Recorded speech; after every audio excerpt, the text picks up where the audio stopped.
Muy buenas tardes para todos, ¿cómo están? Muy buenas tardes. Doctor, buenas tardes. Cordial Buenas saludo. tardes. Buenas tardes. Buenas tardes, doctor. Bien, espero que estén muy bien. Bienvenidos a este segundo encuentro de la clase virtual sobre mujer, género y derechos humanos. Recordemos que esta clase se desarrolla plenamente en la plataforma de Libre y en la medida en que desarrollemos nuestras actividades vamos a tener éxito en cuanto al escenario de contenidos académicos y obviamente en lo que respecta al desarrollo de las calificaciones respectivas. Y hoy tenemos como invitada a la doctora Natalie Niño, quien nos va a dar una visión, una perspectiva de género que es muy importante dentro de este curso y que vale la pena acotar y que en la medida en que construimos esos contenidos y ese conocimiento, a su vez le damos valía a esa visión de mundo que es tan importante de resaltar dentro de esta clase de mujer, género y derechos humanos. Bien, antes de cederle la palabra a la doctora Natalie, me gustaría hablar de algunos temas del curso y brevemente recordarles de manera sucinta qué es lo que hemos venido desarrollando. Felicito a todos y todas quienes han venido participando acá como estudiantes de el curso virtual y en efecto ya se han tenido más de 50 participaciones por lo menos en este foro de presentación, que vale la pena decir, ya se ha venido respondiendo en la medida en que se ha venido avanzando en este proceso. A su vez, y como les estoy compartiendo acá en pantalla, no sé si lo estén viendo en este momento. Sí, doctor, se ve perfectamente. Sí, Muy bien. Pues están las secciones principales de lo que en efecto sería el desarrollo de la historia. Aquí también ustedes han venido participando con la actividad de aprendizaje. La idea es que a partir de los recursos que se poseen, desde películas, ONU Mujeres, desde lo que ha sido el desarrollo de diferentes recursos y actividades a valorar, finalmente ustedes han venido también participando de una manera más coherente con lo que necesitamos en el desarrollo y que será objeto de calificación en principio. Entonces, para las personas que de pronto les hace falta la participación en el desarrollo de algunas actividades, ténganlo presente para poder culminar con éxito nuestro curso que recordemos va hasta el próximo 26 de mayo, fecha en que terminamos nuestra electiva. Y son 3 actividades que se han propuesto en cada sección y nuestra valoración final, que en efecto es parte importante de lo que debemos decir. Entonces, si de pronto llegan a presentar alguna dificultad, necesitan mayor información, requieren algún asesoramiento, con gusto, de mi parte como su docente, pues estoy atento a lo que necesiten, a lo que requieran. Desde el equipo de Teams hasta el grupo de WhatsApp que se ha creado. Ustedes me pueden consultar en horas de oficina de lunes a viernes lo que requieran para culminar con éxito nuestro curso. Bien, eso en cuanto a la parte técnica, teórica, para recordar un poquito lo que en efecto es el desarrollo de nuestro curso virtual en plataforma libre. Bien, sin más preámbulo y dándole la bienvenida a la doctora Natalie Niño. Muy buenas tardes, doctora Natalie. Buenas tardes, profesor Daniel. Buenas tardes para todos y todas. ¿Cómo está, doctora? Bien, muchas gracias. ¿Y ustedes cómo Buenas están? tardes, doctora. Buenas tardes. Bien, la doctora Natalie Niño es una docente muy destacada, perteneciente al Observatorio de Paz de la Universidad Libre Ella ha venido trabajando el tema de género, a su vez todo el tema de derecho laboral, que es tan importante, y nos viene a explicar desde su visión todo lo que tiene que ver directamente con género, derechos humanos, el papel de la mujer.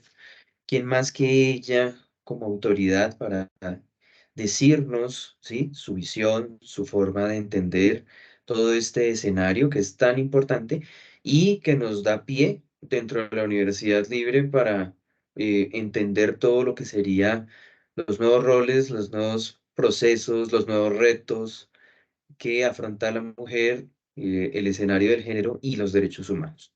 Entonces, doctora, bienvenida.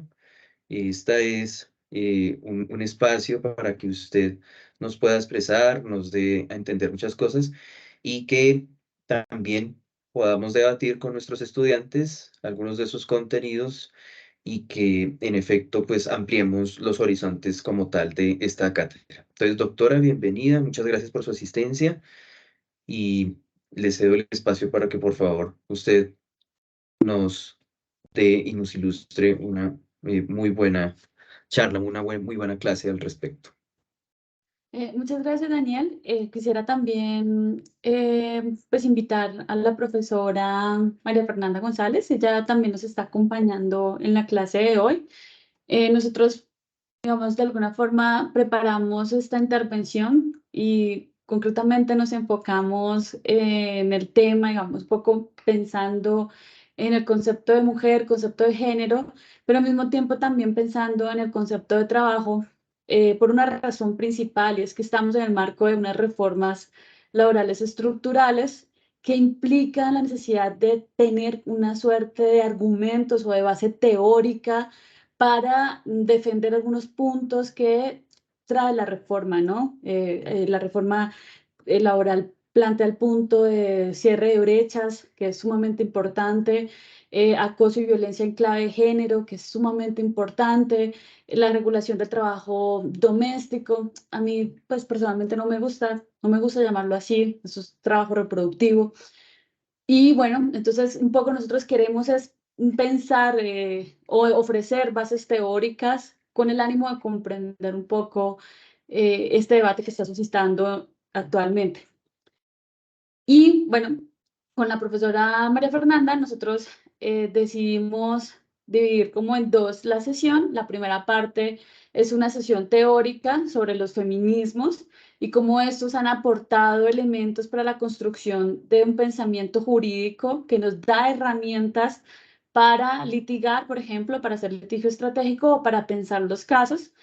Y posteriormente, la profesora María Fernanda nos va a hablar de la importancia del acoso laboral, de la violencia y el acoso laboral en el mundo del trabajo. Entonces, así un poco vamos a dividir la sección. Bueno, eso es como a modo de introducción, pero para irnos un poco tranquilizando, yo siempre me pongo muy nerviosa al principio. Pues muchas gracias, profe Daniel, por la invitación, profesora María Fernanda, por todo ese trabajo que pues, hemos venido realizando en torno a la reforma, a comprender, ¿no?, y analizar la reforma laboral, y a todos ustedes por estar acá. Tratando de comprender, ¿no?, problemas esenciales que tienen que ver con la justicia y que, por supuesto, nos dan herramientas para vivir, ¿no?, para vivir de una forma mucho más igualitaria, mucho más justa. Entonces, me permito compartir pantalla. Eh, de un poco...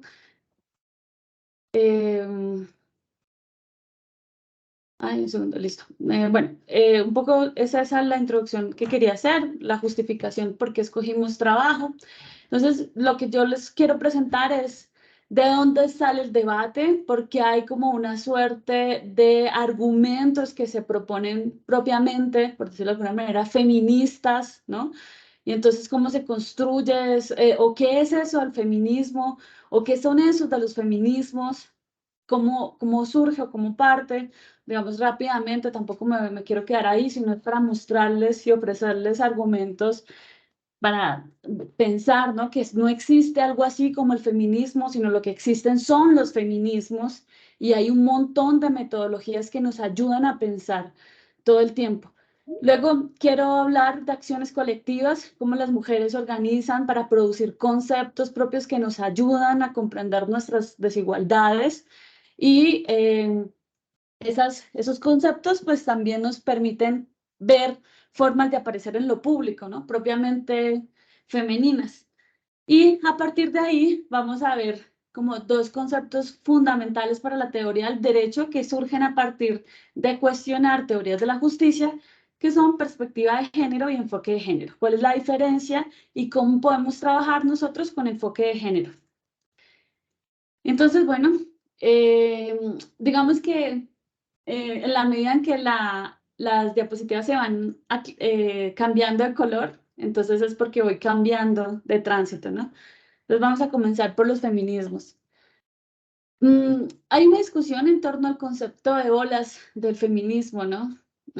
Cuando ustedes se aproximan a las teorías feministas, pues muchos de los textos van a hablar las olas del feminismo, si son 3, si son 4, o incluso mujeres feministas van a cuestionar el concepto de olas, ¿no? Sobre todo el feminismo decolonial o descolonial. Va a decir, bueno, es que en Bolivia no hay mar, por lo tanto yo eso de olas, pues no lo entiendo. Y pues proponen como otros conceptos, otras estrategias para comprender la historia del feminismo. No obstante, pues uno sí puede ver como ciertos momentos que emergen, ¿no? Y que surgen o que determinan avances importantes en el reconocimiento de los derechos de las mujeres propiamente en Occidente. Y eso no solamente está como las feministas estadounidenses lo quieren hacer ver en, digamos, lo que se conoce como, ellas insisten en que fue la primera ola, ¿no? Pero otros dicen que es la segunda ola, que fue el movimiento por el voto por la mujer, ¿no? Mucho antes ya habían feministas en la Revolución Francesa o en las diferentes revoluciones en América por quitarnos el colonialismo defendiendo, ¿no? Posturas feministas. Entonces, no hay un lugar, un punto fijo donde uno pueda decir, mire, este es el nacimiento o aquí nace el feminismo, sino lo que uno puede es rastrear, ¿sí? Como discursos, movimientos, formas en distintas épocas o en distintos momentos de la historia para mostrar cómo las mujeres resisten las desigualdades. Incluso si ustedes, por ejemplo, van a Grecia clásica, encuentran cosas muy interesantes. Diotima es una filósofa fundamental que está en el texto de Platón enseñándole a Sócrates el concepto de amor, que es el concepto más importante de la filosofía platónica, porque es el que produce el movimiento hacia el conocimiento. Y es una mujer quien enseña ese concepto a Sócrates. Entonces, uno puede levantar la historia por donde sea y van a aparecer, y van a aparecer y van a seguir apareciendo mujeres por todas partes.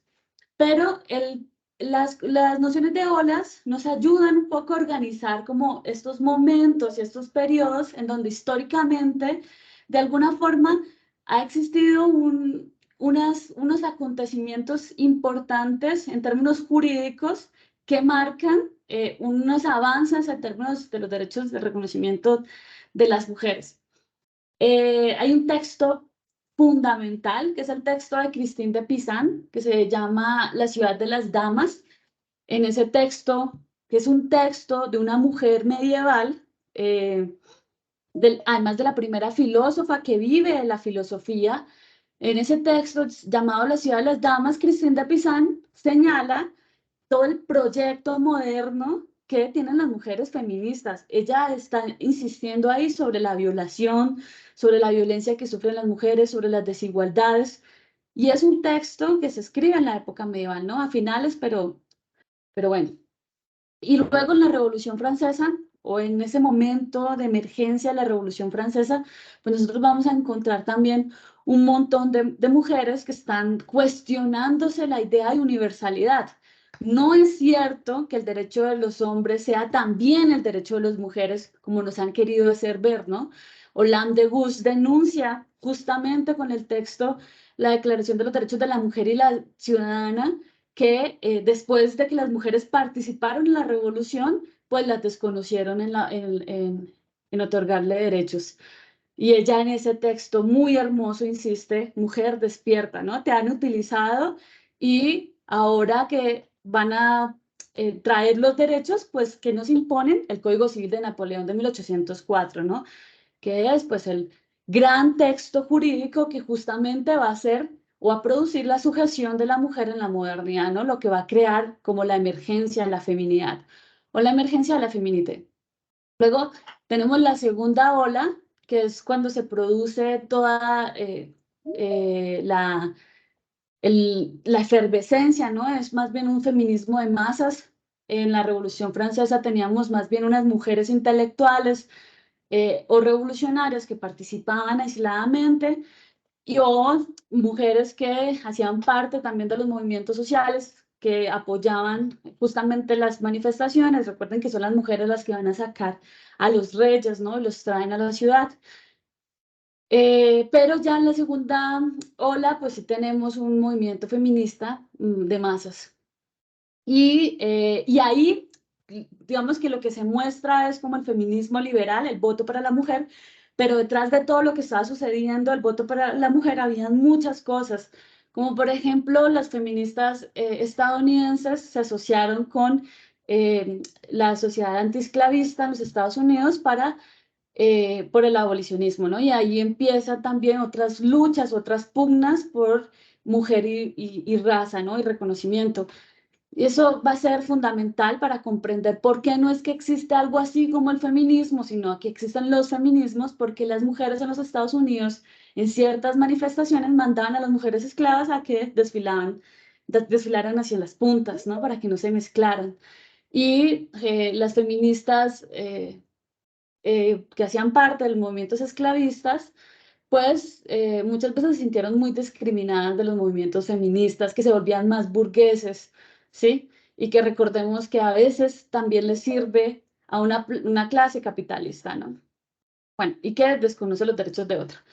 Ese movimiento pues va a tener como una suerte de crisis, empiezan a reconocerse el voto para la mujer, y va a tener una suerte de crisis y entramos más hacia y entra en crisis profunda cuando llega la Segunda Guerra Mundial.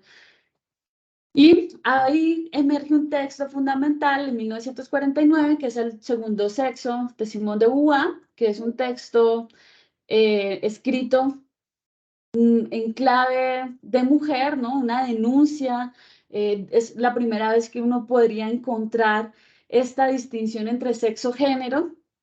Y Simone de Beauvoir está justamente cuestionando esa relación entre sexo-género y eso se ve claramente cuando ella termina el primer tomo, comienza el segundo tomo e insiste, yo no nací mujer, ¿sí? Uno se hace mujer después de que tiene hijos, después de que cría, después de que es esposa, ¿no? Pues, etcétera. Y ahí comienza pues la apertura a los estudios de género como tal, más o menos en los años 50, médicos como Money, ¿no? Comienzan a hacer estudios en torno al género, a la intersexualidad, justamente para arrancarle la intersexualidad a la naturaleza y otorgar, ¿no? Dos géneros, el femenino o el masculino, y a partir de la educación proyectar el género. Eso tuvo un problema después, ¿no? Pero desde ahí comienzan un poco a hacerse de los estudios de género. En la década de los 80, de 60 a 70, emerge todo lo que es el feminismo liberal, tiene una ola muy fuerte, el feminismo radical también, y en los años 80 nace feminismos que se oponen, ¿cierto?, al feminismo radical y al feminismo liberal, porque pareciera que no entienden las lógicas de la interseccionalidad, ¿sí? Como género, raza, clase, nacionalidad. Y surge el Black Feminism ya como teoría, a pesar de que ya teníamos mujeres que estaban teorizando mucho antes, desde la raza y la clase y el género. Pero como tal, tenemos el Black Feminism, el feminismo decolonial, postcolonial, el feminismo queer, ¿no? Con un texto fundamental de Judith Butler que se llama El género en disputa, Y hoy en día pues vivimos la gran ola del feminismo, que es un feminismo, son los feminismos globales, ¿no? Que cruzan todas las naciones, ¿no? Recordemos la canción El violador eres tú, ¿no? Lo cantaron en todas partes del mundo, por eso es un movimiento global. Y a partir de esa diversidad se busca entonces, desde la teoría, tratar de hacer interseccionalidades para comprender los diferentes puntos del feminismo y a partir de ahí buscar las mejores soluciones para todos, todas, todes. Es un poco como el contexto de los feminismos, ¿no? Por eso nosotros no hablamos de que existe un feminismo, no hay una única respuesta, sino que hay muchas respuestas. Bien, ¿qué se pregunta? O bueno, si uno dice, ¿qué es el feminismo? Al menos tiene dos elementos con los que todo el mundo está de acuerdo. Uno es que busca comprender la categoría género y para eso vamos a tener respuestas de distintas formas. No es lo mismo, por ejemplo, como piensa el género un feminismo radical a como lo piensa un feminismo queer. Y entonces, digamos que la categoría género es el elemento fundamental de los feminismos. Y lo otro es que los feminismos buscan la igualdad radical de todos, de todas las personas, no solamente de las mujeres blancas burguesas, sino si el feminismo es porque quiere ser radical completamente, ¿no? Quiere acabar estructuralmente con las desigualdades, porque todas las mujeres sufrimos no solamente la desigualdad de género, sino que muchas otras sufren la desigualdad de nacionalidad, ¿cierto? De raza, etcétera. Un poco eso, ¿no? Las mujeres, de alguna manera, nos hemos presentado a través de acciones colectivas con el ánimo no solamente de exigir demandas puntuales que favorezcan a la mujer. Ah, bueno, aquí hay otro elemento que yo quisiera resaltar. El concepto de género no solamente tiene que ver con mujer. La categoría género también nos implica pensar la diversidad sexual y al mismo tiempo también tiene que cuestionarnos la categoría de hombre, ¿no? Cómo también los hombres sufren las estructuras de un sistema basado en el sistema sexo-género, cómo sufren la opresión de ese sistema. Pues digamos que los hombres son los primeros que mueren en la guerra y al mismo tiempo, pues necesitamos nuevas objetividades, ¿cierto? Nuevas objetividades masculinas. Entonces, el género como tal no es una cuestión solamente de mujeres, sino que implica ver todas estas categorías. Un poco para ir avanzando, en Colombia y a nivel nacional, hay muchas formas en cómo se han manifestado las demandas feministas. Recordemos, por ejemplo, Betsabe Espinel, que fue una sindicalista colombiana, que ella es la impulsadora de una huelga en Colombia, con el ánimo de exigir lo que hoy nosotros llamamos violencia y acoso en el trabajo, ¿no? Igual salario, igual trabajo. Ese es un principio y un derecho que se los debemos a nuestras amigas feministas y que se incorpora al derecho laboral como un criterio de interpretación de las normas y del derecho, y que se estaba exigiendo ya de 1920 a partir de las demandas de Betsabe Espinel. La prohibición del trabajo con calzado, ¿no? Tiene que ver con demandas sobre acoso porque se le estaba prohibiendo a las mujeres ir en zapatos al trabajo, según los... no sé, me parece que hay un micrófono abierto, profe Daniel. Bueno. Ya se silenció, Doc. Gracias. Entonces, denunciar o permitir que se fueran las mujeres con zapatos al trabajo, prohibir todo lo que tenga que ver con demandas sexuales que eran exigidas por los empleadores, ¿sí? Parte de los castigos, el sistema de castigo que estaba dentro de la zona de trabajo tenía que ver con demandas sexuales, se llegaba tarde, se exigían demandas sexuales, entonces eso se estaba pidiendo dentro de las demandas feministas que surgió en esta huelga, que fue una huelga propiamente de mujeres, y la reducción de la jornada laboral, ¿no? Por ejemplo, en Argentina fue fundamental lo que tiene que ver con la jornada laboral, que también nos permite pensar un poco hoy en términos de flexibilización de la jornada laboral para conciliar el trabajo reproductivo, el trabajo del hogar con el trabajo, lo que llamamos trabajo productivo. Bueno, un poco también como forma de manifestación de las demandas de las mujeres, encontramos en los Estados Unidos muchas mujeres que se unieron con el ánimo de conceptualizar o pensar lo que hoy llamamos acoso sexual. Y esto fue, digamos que en este contexto fue fundamental el feminismo radical, quienes se estaban oponiendo un poco a las dinámicas de un feminismo liberal, quienes insistían en que el reconocimiento del derecho podría otorgarle a las mujeres igualdad. Y en este caso, por el contrario, las feministas radicales decían, no, lo que necesitamos es preguntarle a las mujeres qué les pasa para generar conciencia y conceptualización de las experiencias de violencia. Entonces, las feministas radicales hacían como focos de trabajos grupales para, a partir del diálogo y la conversación con las mujeres, saber qué era lo que les estaba pasando. Y a partir de esa metodología, pues se conceptualizaron muchas cosas, como el concepto de sexual harassment, ¿sí? Que surge o que se plantea en este libro, que es escrito por Catherine McKinnon, y que pues después va a tener toda una influencia en América Latina a partir de la creación de las leyes o de las leyes de acoso y violencia en el trabajo, donde se incorpora la violencia sexual como una forma de violencia. Y este texto nos empieza, es decir, a partir de todas esas experiencias que conversábamos con las mujeres, entonces se transforma en teoría y esa teoría llega al derecho, ¿sí? Y comenzamos a trabajar a partir del litigio con el fin de recuperar o restablecer los derechos de las mujeres que estaban siendo acechadas o acosadas en el trabajo de forma sexual. Esta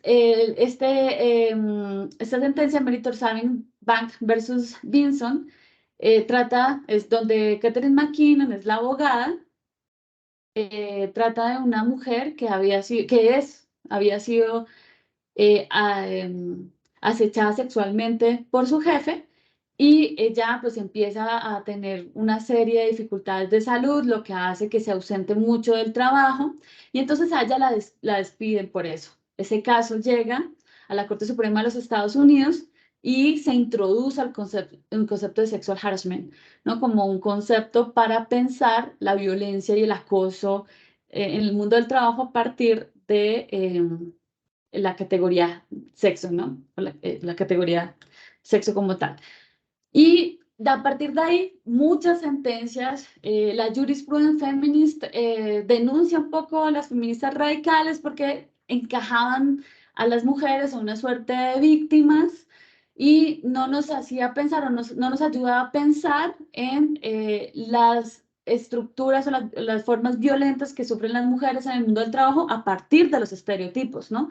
Es algo que también trae la reforma, la prohibición de asignar tareas basados en estereotipos. Ah, no, usted como es mujer, entonces traiga el café, o etcétera. Y esto, la Feminist Jurisprudence introduce estos elementos para que nosotros empezamos a ver que en efecto, en el mundo del trabajo, pero también en general, el mundo está dividido a partir del sexo, ¿no? A las mujeres se les asigna unos roles, a los hombres se les asigna otros roles, y eso por supuesto se va a ver manifestado en la discriminación.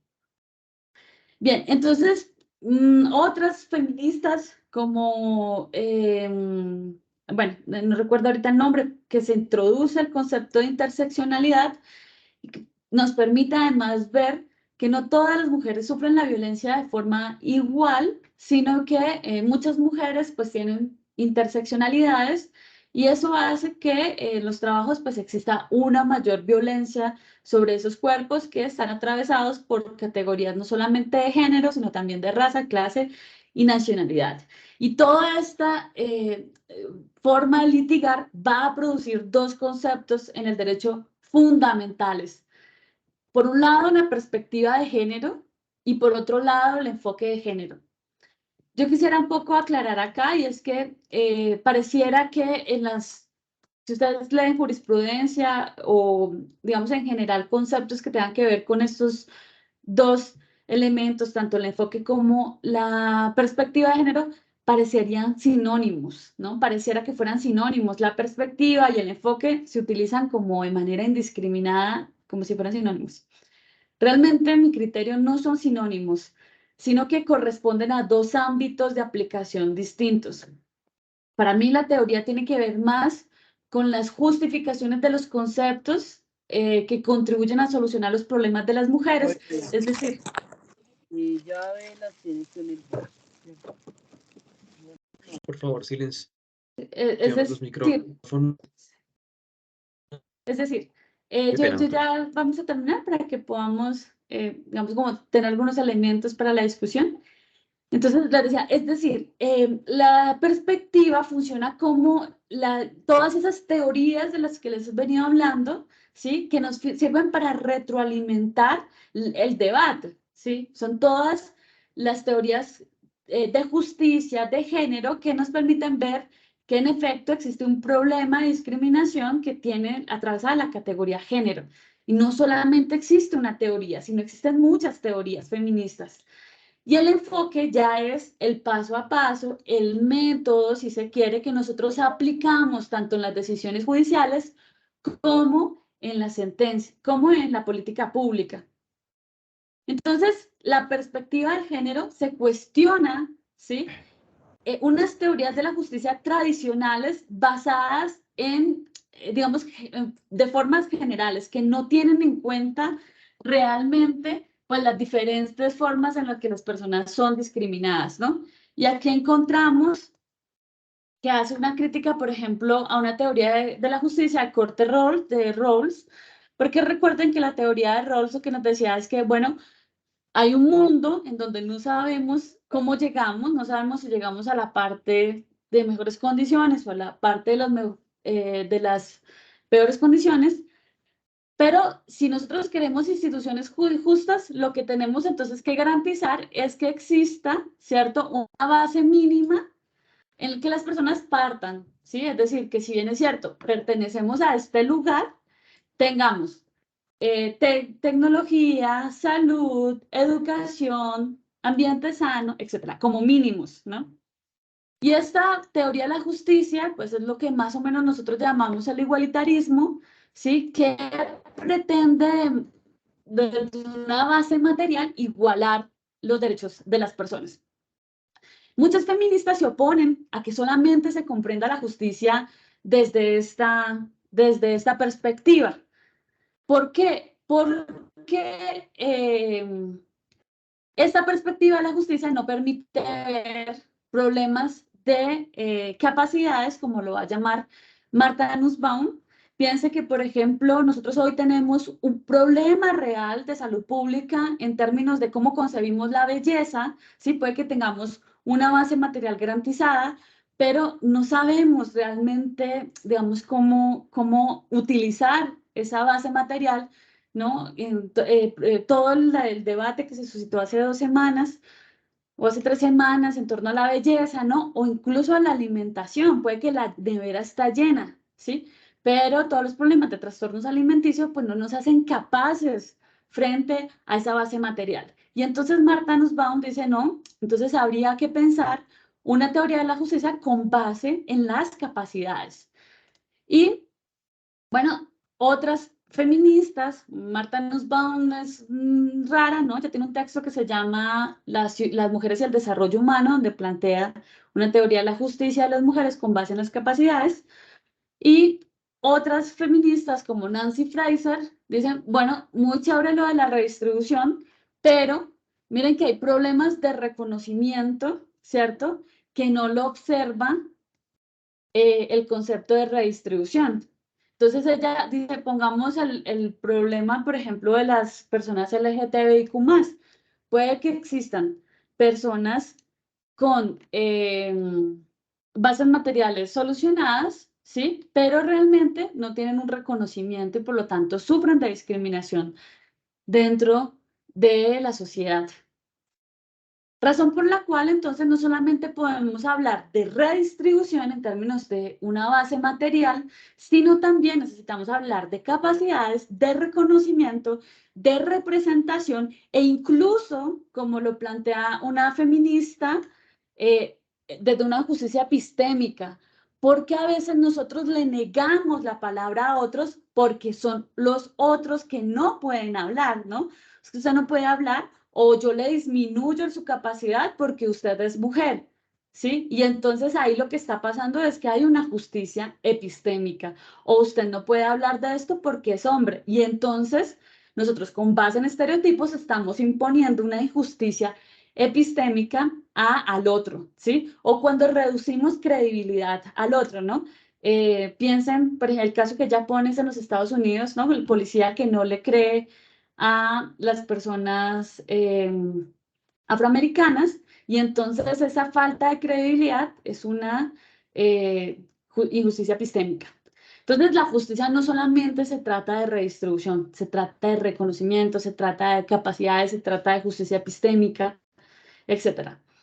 Y esto nos permite a nosotros ver entonces que hay múltiples dimensiones de la justicia, que va desde lo micro, lo meso y lo macro, y que todo esto que reconstruimos a partir de la teoría nos sirve para aplicarlo, ¿sí?, a nuestros casos de decisión judicial. Yo finalizo con esto para darle luz a la palabra a la profe María Fernanda, y es solamente como ya el enfoque de género como tal nos sirve para aplicarlo a decisiones judiciales. Si nosotros pensamos en este caso, que a mí me parece fantástico, que es el caso Campos Algodoneros versus México, ¿sí? Es un caso, es verdad que es viejito, pero es un ícono de los casos de la Corte Interamericana de Derechos Humanos porque nos permite ver no solamente la violencia estructural a la que están sometidas las mujeres en clave por el hecho de ser mujer, ¿no?, en un contexto difícil de violencia en una zona de México, sino que también este caso tiene muchas cosas y muchos elementos porque involucra familia, porque involucra derecho laboral, y me permito leer como este párrafo. El Estado señaló que los homicidios tienen causas diversas. Yo parto del hecho de que todos conocemos el caso, ¿no? Bueno, estamos en la maestría de Derechos Humanos, entonces digamos que por ahí ya sabemos todos de qué consiste el caso, ¿sí? Entonces, este caso tiene diversas causas diversas, con diferentes autores, en circunstancias muy distintas y con patrones criminales diferentes, pero se encuentran influenciados por una cultura de discriminación contra la mujer. Según el Estado, uno de los factores estructurales que ha motivado las situaciones de violencia contra las mujeres en la ciudad de Juárez es la modificación de los roles familiares que se generó la vida laboral de las mujeres. El Estado explicó que desde 1965 empezó en la ciudad de Juárez el desarrollo de la industria maquilladora, el cual se intensificó en 1993 con el Tratado de Libre Comercio con América del Norte. Señaló que al dar una preferencia a la contratación de mujeres, las maquilladoras causaron cambios en la vida laboral de estas, lo cual impactó también en su vida familiar, porque los roles tradicionales empezaron a modificarse al ser ahora la mujer la proveedora del hogar. Esto, según el Estado, esperen, yo bajo esto, no. Generó un problema en el cambio social que se acompañó con actitudes tradicionales, generó una cicatriz patriarcal, lo que imponía, digamos, una suerte de violencia a las mujeres. Entonces, este caso nos permite ver que existen razones macro, ¿cierto?, que tienen que ver con la forma en que vivimos en un sistema basado en el sistema sexo-género, que consiste en que, en efecto, o patriarcal, ¿no?, los valores femeninos son tremendamente desvalorados, por eso el servicio doméstico es tan precario y por eso el trabajo reproductivo ni siquiera se reconoce. Y esa salida de las mujeres pues crea conflicto con los estados basados en el sistema sexo-género, lo que produce la violencia. Entonces, el caso nos permite ver que hay una violencia sistemática, hay una violencia macro de las mujeres. Nos permite además ver una violencia, ¿cierto?, macro en términos de contexto, una violencia meso en términos de que no existen reales políticas ni herramientas o faltas de proceso para salir de esas violencias estructurales en contra de la mujer, y también hay una violencia micro cuando, por ejemplo, no tenemos una debida diligencia, ¿cierto?, etcétera. Y ustedes pueden aplicar micro, meso y macro a cada uno de los casos y ustedes van a lograr ver, digamos, todo el problema estructural de violencia en contra de las mujeres. Bueno, muchas gracias. Yo dejo por ahí y le doy el uso de la palabra a María Fernanda. Mil gracias, profe Nata. Voy entonces a proyectar.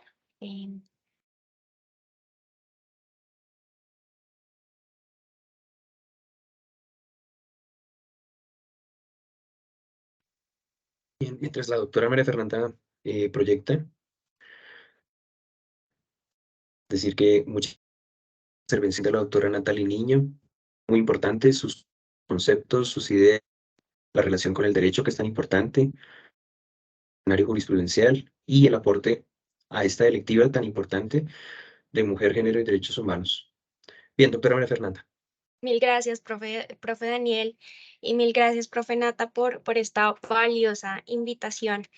No sé si de pronto ya pueden visualizar mis diapositivas. Sí, se puede ver claro.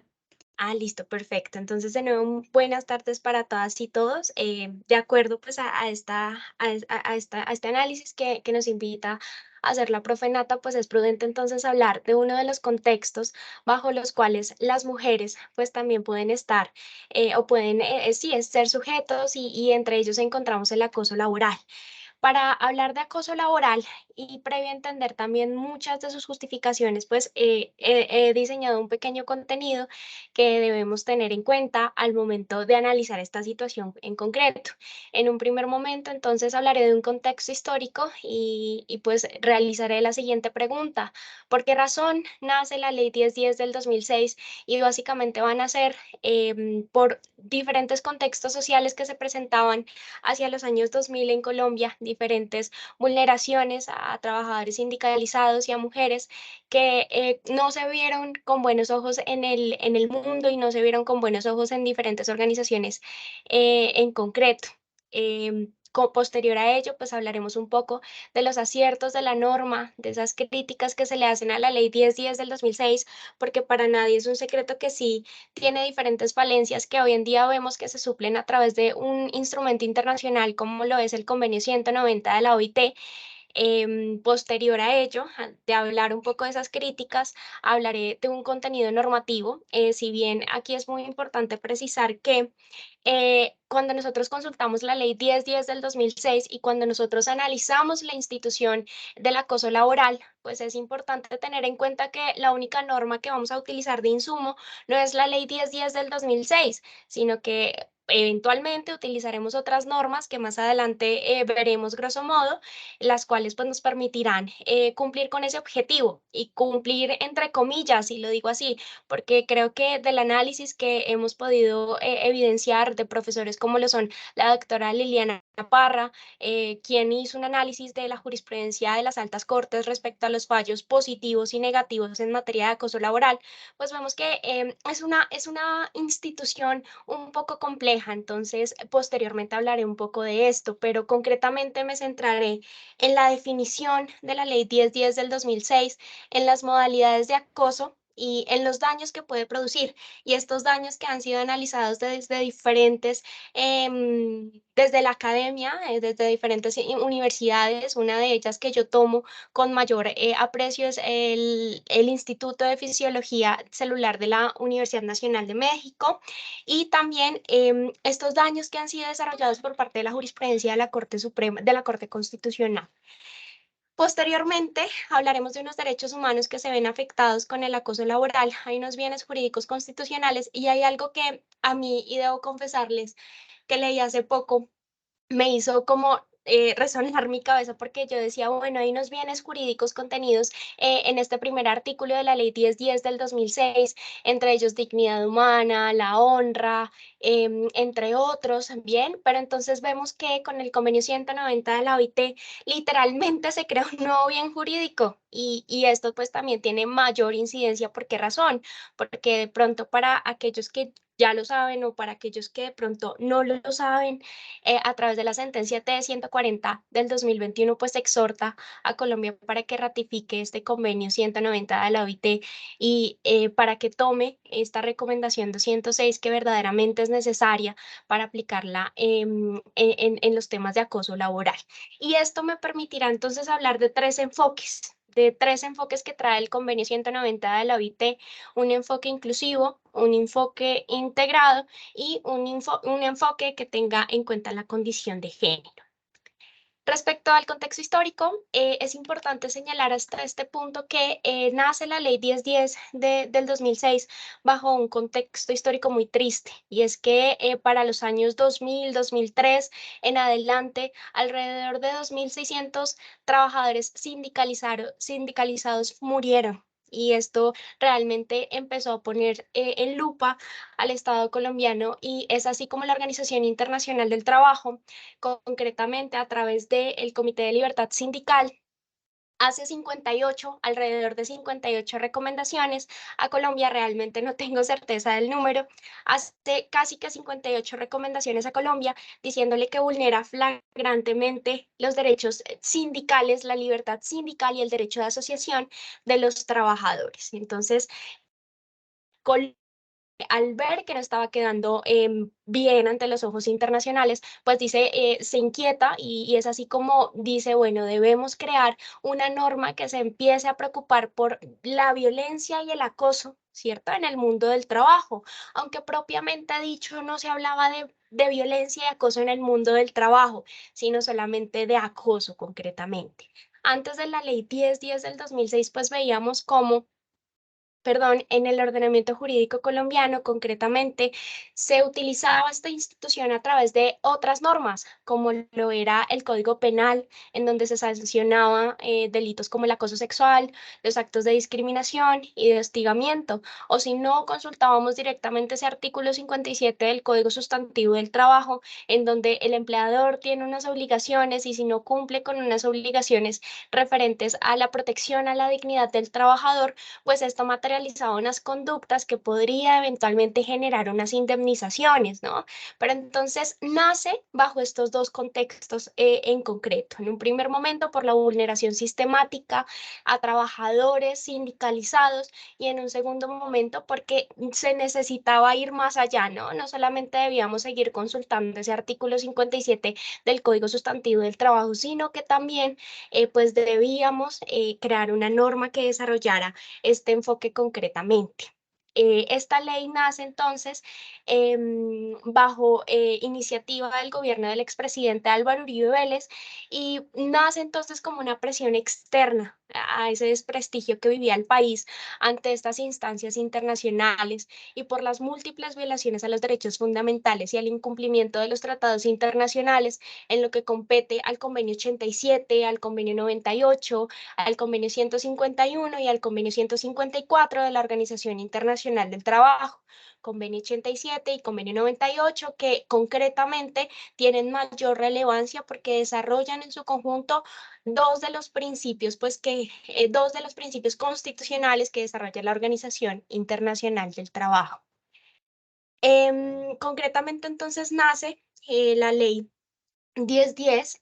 Básicamente sí es una ley vanguardista, podríamos decir, y creo que no sé si atreverme o no a decirlo, pero bueno, me voy a atrever a decirlo en este punto, y es que Colombia es el primer país en Latinoamérica que, propiamente dicho, empieza a hablar de acoso laboral a través de una norma en concreto, a través de la ley 1010 del 2006.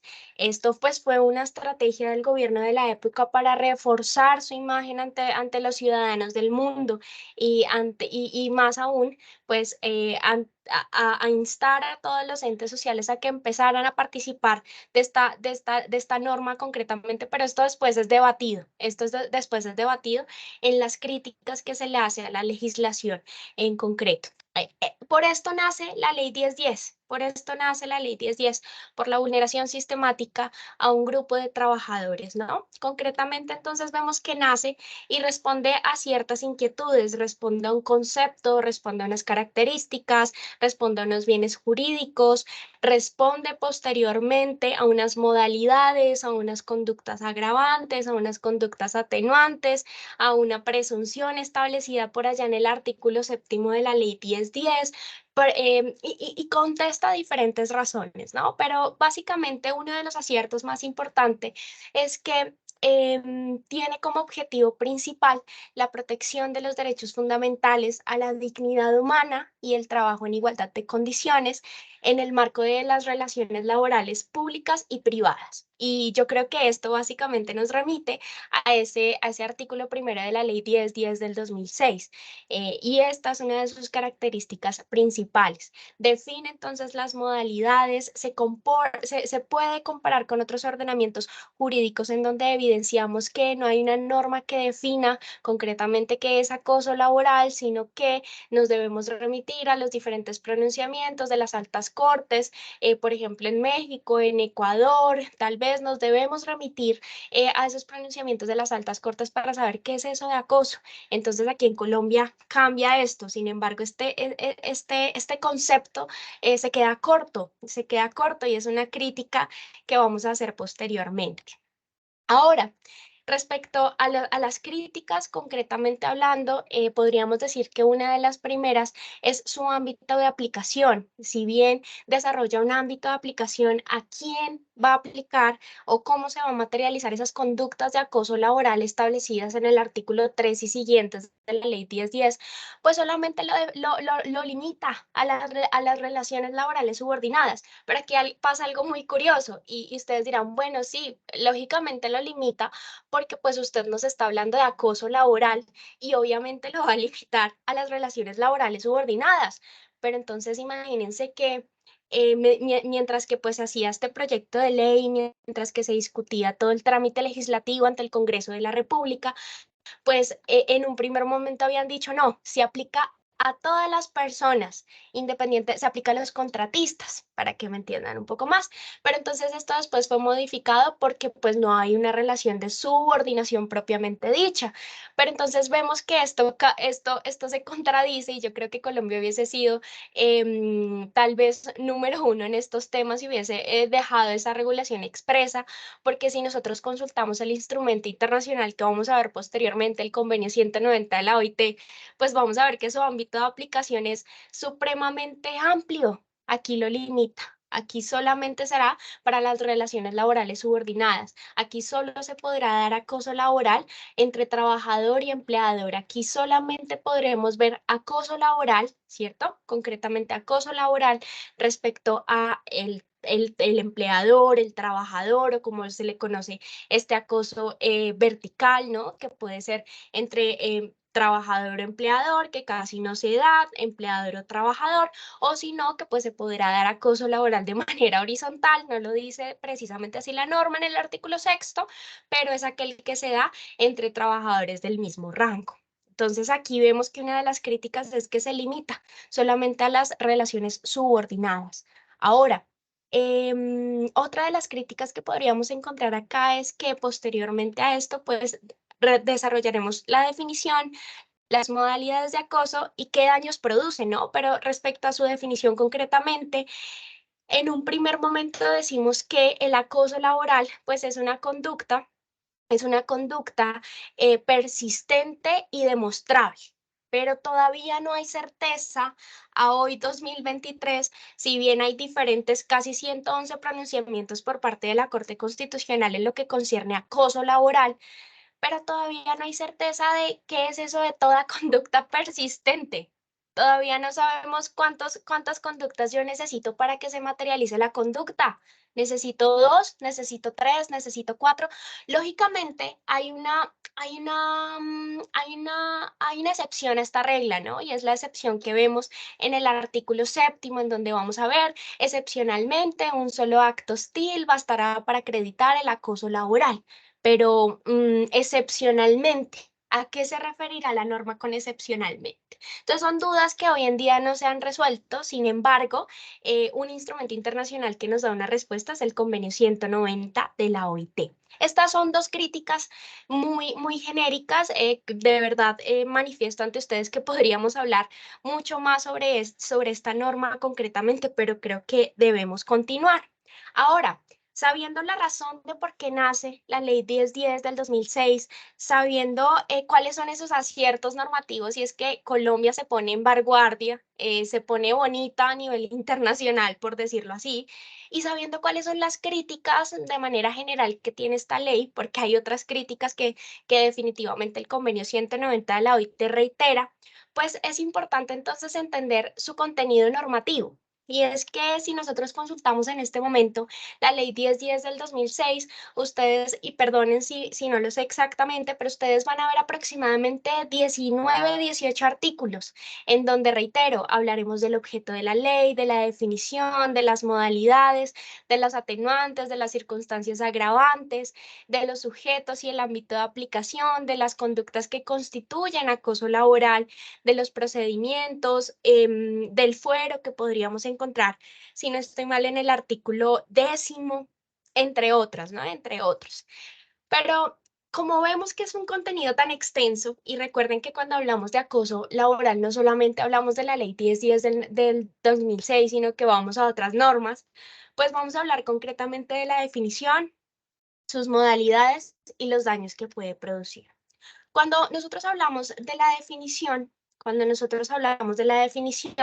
entonces decimos que la definición está contenida en el artículo 2º de la ley 1010 del 2006 y nos va a decir: para efectos de la presente ley, se entenderá por acoso laboral toda conducta persistente y demostrable ejercida sobre un empleado, trabajador, por parte de un empleador, un jefe o superior jerárquico inmediato o mediato, un compañero de trabajo o un subalterno, encaminada a infundir miedo, intimidación, terror y angustia, a causar perjuicio laboral, generar desmotivación en el trabajo o inducir a la renuncia del mismo. Bien, y con esta definición entonces debemos entender cuál es la naturaleza jurídica de la ley 1010 del 2006, y es que la naturaleza jurídica, concretamente, de la institución del acoso, se compone de la ley 1622 del 2013, de la resolución 2646 del 2008 del Ministerio del Trabajo, de la resolución 652 del 2012 del Ministerio del Trabajo, de la resolución 1356 de 2012 del Ministerio del Trabajo, que va a cumplir algo muy importante, y es ese objeto del cual nos habla en un primer momento la norma, y es que en un primer momento nos va a decir, o mejor dicho, en su título nos va a decir: por medio de la cual se adoptan medidas para corregir, prevenir y sancionar el acoso, ¿no? Entonces, estas normas concretamente nos van a ayudar a prevenir, a corregir y a sancionar el acoso. ¿Cómo? A través de la creación de comités de convivencia laboral. ¿Cómo? A través de la materialización de acciones que tomen las aseguradoras de riesgos laborales para la prevención del acoso, ¿no? Entonces, de allí que su objeto concretamente sea definir, concretamente el acoso laboral, prevenir el acoso laboral, corregir esas conductas de acoso laboral y concretamente sancionarlas, ¿no? De allí que reiteremos que si bien la conducta de acoso puede ser toda conducta persistente y demostrable, pues haya una excepción, y creo que a veces obviamos esa excepción del artículo 7º de la ley 1010 del 2006, y es que, reitero, excepcionalmente un solo acto hostil bastará para acreditar el acoso laboral, pero ¿cómo debemos entender esa excepcionalidad? Y es que si nosotros analizáramos, o por ejemplo, si tomáramos de referencia el análisis que hace la doctora Liliana Parra de las sentencias favorables y desfavorables de acoso, o si nosotros mismos, o yo por lo menos he hecho este ejercicio académico en algunas sentencias de la Corte Constitucional, pues vemos que es difícil entender excepcionalmente un solo acto hostil bastará para acreditar el acoso laboral, ¿no? Ahora, no sigue siendo claro por qué razón, porque es que nosotros vemos que sí, el artículo segundo nos habla de toda conducta persistente, pero el artículo cuarto nos dice que la reiteración de la conducta es agravante. Entonces, si no sabemos en un primer momento cómo entender esa reiteración, 2 conductas, 3 conductas bastarán para materializar el acoso. Entonces, el artículo cuarto, ¿de qué manera responderá a esto, no? Em, Ahora, si bien yo hacía en un primer momento una crítica respecto al ámbito de aplicación, la Corte Constitucional pues ya se pronunció al respecto en lo que concierne a la interpretación extensiva en la sentencia T317 del 2020 y nos dice bajo tres argumentos concretamente que el acoso puede presentarse en cualquier clase de relación laboral, no solamente bajo los contratos de trabajo. Se pueden vulnerar derechos fundamentales por los tratos denigrantes que eventualmente se den y también es importante o se debe tener en cuenta, y aquí empieza la Corte a decirlo, porque realmente donde propiamente la empieza a decir es a partir de la sentencia de 140 del 2021, pero aquí la Corte empieza a decir se debe tener en cuenta el convenio 190 de la OIT, ¿no? Entonces, estas son las características que enrostran esta definición del acoso laboral. Vean ustedes que el artículo segundo nos habla de definición y modalidades de acoso laboral, ¿cierto? Entonces vamos a ver modalidades de acoso laboral. Entre estas modalidades entonces encontramos el maltrato laboral, que básicamente es todo acto de violencia contra la integridad física o moral, la libertad física o sexual que tenga como tal el trabajador, ¿no? También nos dice la norma que es toda expresión verbal, injuriosa, bien, que también puede afectar la integridad moral, a los derechos a la intimidad y al buen nombre de quienes participen en la relación de trabajo, porque recuerden que el acoso laboral puede ser horizontal o vertical, ¿no? Encontramos también que otra de las modalidades es la persecución laboral y básicamente es toda conducta que permita inferir, dice la norma, que se induce a la renuncia del trabajador, ¿no? Entonces, ¿cómo vemos materializada esta conducta? A través de la carga excesiva de trabajo, a través de los cambios permanentes de horarios que puedan producir desmotivación laboral, pero entonces ahora esto lo vemos con las conductas atenuantes del acoso y entonces decimos, hombre, ¿será que porque me cambian el horario puede haber persecución laboral? ¿Será que porque me dejan un poco más de trabajo puede haber acoso? Entonces digamos que aquí empieza a generar otras críticas que no desarrollamos antes porque, insisto, este tema es bastante extenso. Otra de las modalidades que vemos es la discriminación laboral y esta discriminación laboral nos permitirá en un primer momento empezar a hablar de todo trato diferenciado por razones de raza, género. Por fin empezamos a hablar de género en este punto, porque es que la ley 1010 concretamente no tiene un desarrollo extenso respecto a este punto en concreto, pero si nosotros aplicáramos pues convenio 190 de la OIT y la recomendación 206, vamos a ver que esto va a cambiar. Entonces, todo trato diferenciado por razones de género, origen familiar, raza, por credo religioso. Esto también podría materializar una conducta de acoso laboral.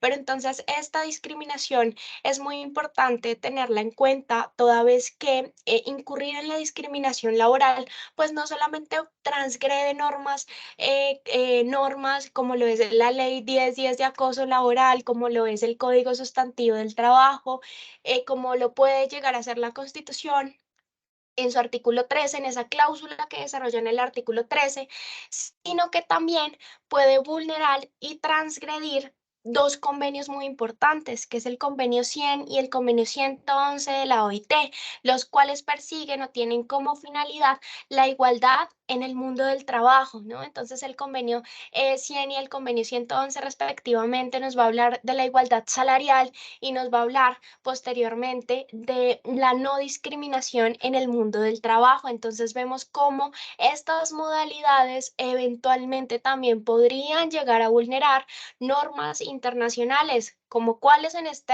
esta modalidad concretamente, convenio 100 y convenio 111 de la OIT. Otra de las modalidades que vemos es el entorpecimiento laboral, que básicamente son ese conjunto de acciones tendientes a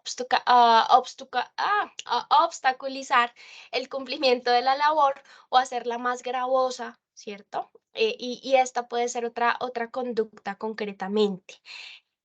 Aquí esta conducta entonces la podemos ejemplificar, por ejemplo, cuando entre compañeros de trabajo el empleador le esconde las cosas, cuando dañan documentos, cuando se pierde la información mágicamente. Entonces aquí es donde vemos que se puede materializar una conducta de acoso. Ahora, aquí también es menester señalar que estas modalidades en la práctica son complejas de probar, ¿bien? Son complejas de probar. ¿Por qué razón? Por las relaciones asimétricas y porque casi, pero no en todos los casos, reitero, se puede dar acoso laboral entre las relaciones verticales, ¿no? Y como hay relaciones asimétricas, es decir, el empleador tiene mayor fuerza en la relación de trabajo, mayor poder, mayor control en esa relación, pues eventualmente para el trabajador será un poco más difícil comprobar estas conductas de acoso, que es otra de las críticas que también se hace. Está la inequidad laboral, que es la asignación de funciones que menosprecien al trabajador y que atenten a su dignidad humana. Y finalmente está la desprotección laboral, que es toda conducta tendiente a poner en riesgo la integridad y la seguridad del trabajador. Entonces yo le digo al trabajador, súbase al sexto piso y límpieme esos vidrios, pero entonces usted no va a estar colgado a nada, no va a tener una línea de vida y no sé si, y no me interesa qué le pasa o le deje de hacer, pero cumpla la labor. Entonces uno dice, hombre, esto podría llegar a materializar acoso laboral y, hombre, bastaría solamente con una conducta para que se materialice, ¿no? Acoso laboral. Entonces, esto respecto a las modalidades.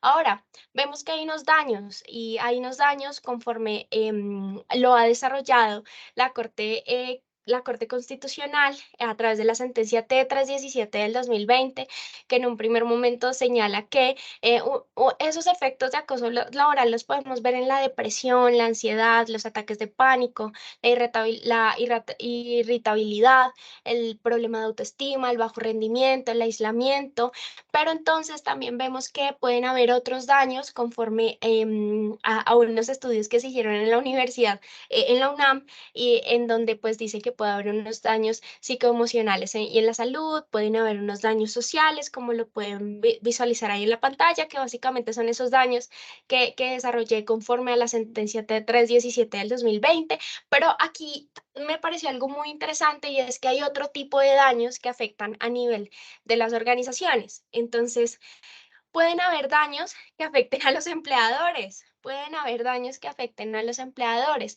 ¿Y cómo pueden generarse esos daños? Por la disminución de la productividad, por dificultad para trabajar individualmente o en equipo, por la desmotivación y ausentismo, la alta rotación de los recursos humanos, que esto puede perjudicar eventualmente al empleador, el deterioro de las relaciones laborales, los gastos por procedimientos administrativos, entre otros.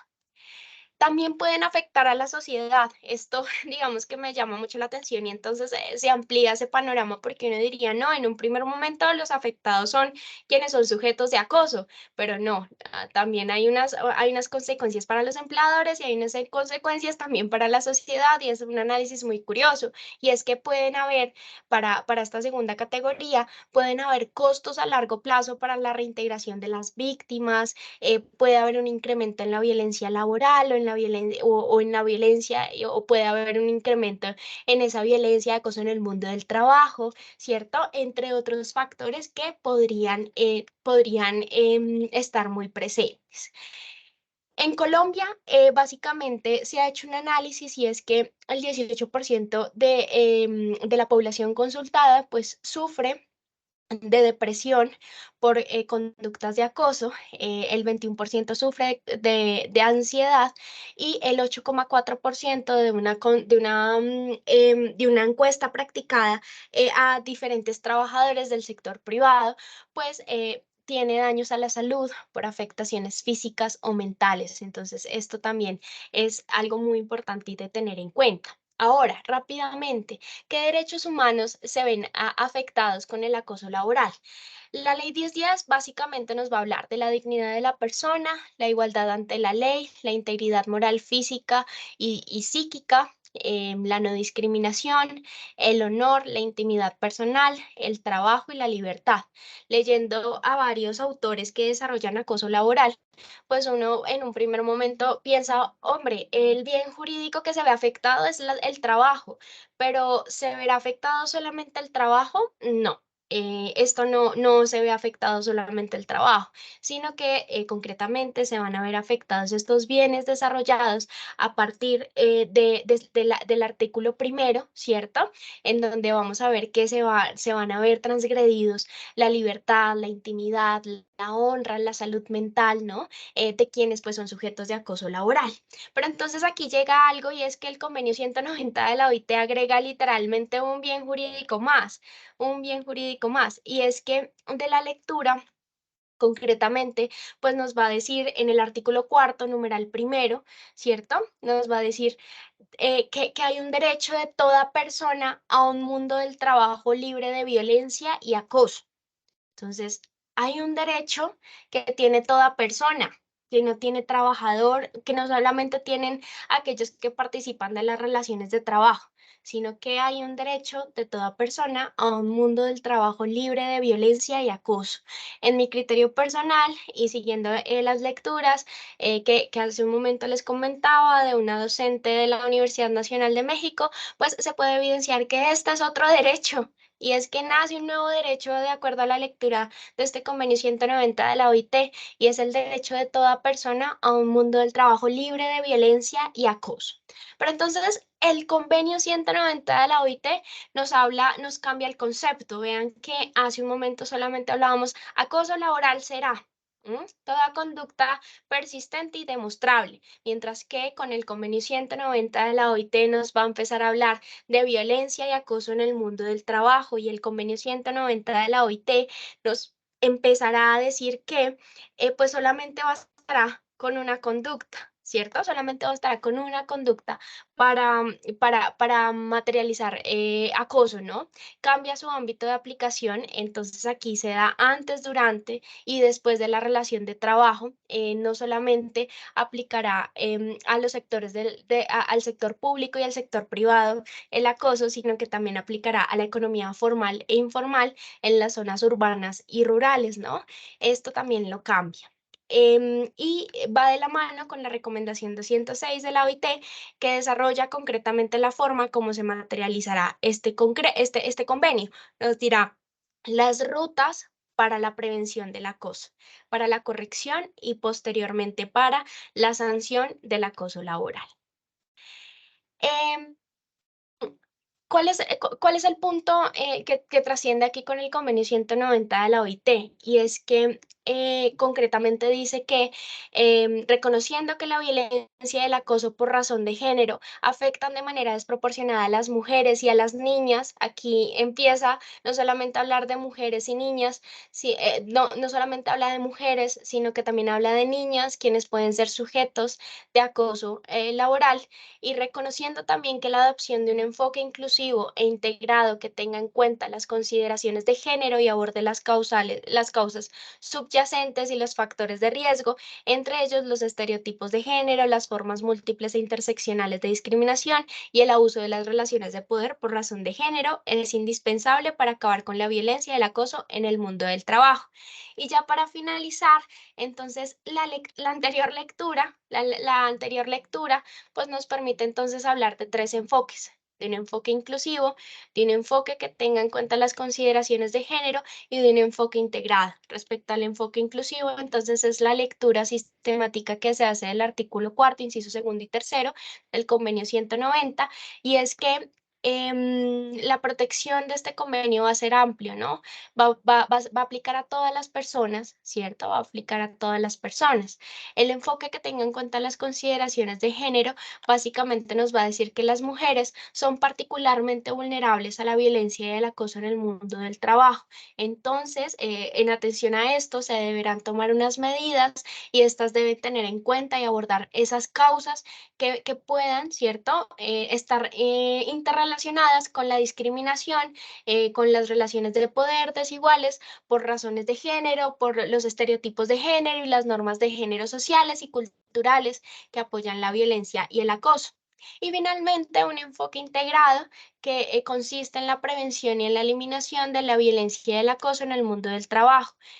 Para esto también entonces insta a que haya una armonía entre no solamente la legislación laboral, sino que también haya una armonía entre la legislación, entre la migración, el ámbito penal, entre el área de la seguridad y salud en el trabajo para garantizar pues, los derechos de las y los trabajadores. Ya para finalizar, estos enfoques concretamente los podemos ver desarrollados en la sentencia T-140 del 2021. Recuerden ustedes que es un caso muy sonado de una periodista, Vanessa Restrepo, del periódico El Colombiano, quien fue víctima de conductas de acoso laboral. En un primer momento, los fallos de primera y segunda instancia estuvieron en su contra y posteriormente la Corte Constitucional conoció de este caso, exhortó a Colombia a ratificar el convenio 190 y a diseñar unos protocolos que deben contar como mínimo con